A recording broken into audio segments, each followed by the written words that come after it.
we'll start with the questions. Good morning. You all spoke briefly about the funding and the financial resources that are up and coming for the literacy push in Colorado. And I know that personally I can hold myself accountable by reading to a child and doing that in the home and promoting that. But my question is kind of twofold. It's how, as a parent and a community member, can I hold you all and the offices that you represent accountable for the results? And also, what kind of resources are you going to provide to keep the community and parents fully engaged on the milestones of this process?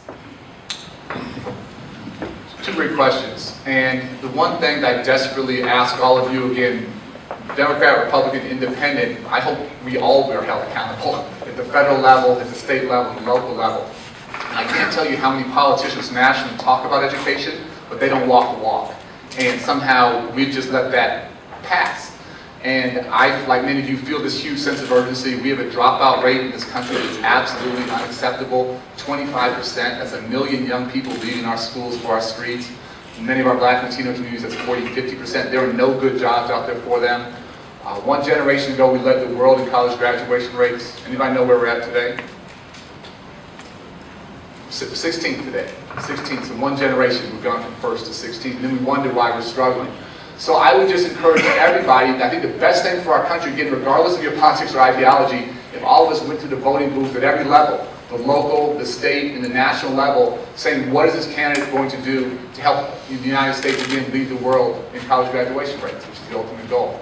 And that's what I think is missing. There's been a complacency, there's been acceptance of the status quo that I think has allowed us to slip. And other countries right now are just out-educating us and out-innovating us. And I met with a governor recently, really interesting. He said, all these guys say they're education governor, none of them are actually doing it. What can I do differently? He was really trying to challenge himself to do it. So I can sort of go through a litany of things that we're trying to do. I don't want to do that now. But I think, again, that accountability when folks vote is so critically important. Political leaders, government leaders have to listen to their constituents. What was the second question? Sorry, Anne. The resources that you'll provide to keep the parents and the community fully engaged on the process, specific to Colorado, if you don't mind. So I'll say in many areas, I think our Department of Education has been part of the problem historically. And so we're trying to move from being this compliance-driven bureaucracy to celebrating best practices and driving innovation and taking the scale what works.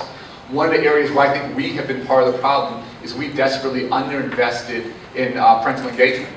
So in tough budget times, we're actually looking, we're asking Congress to double our funding from about $135 million to $280 million. And not for us to create parental engagement programs, but to just simply take to scale great programs that are working at the local level. So I don't think we've done enough there historically. We're trying to step up and walk the walk.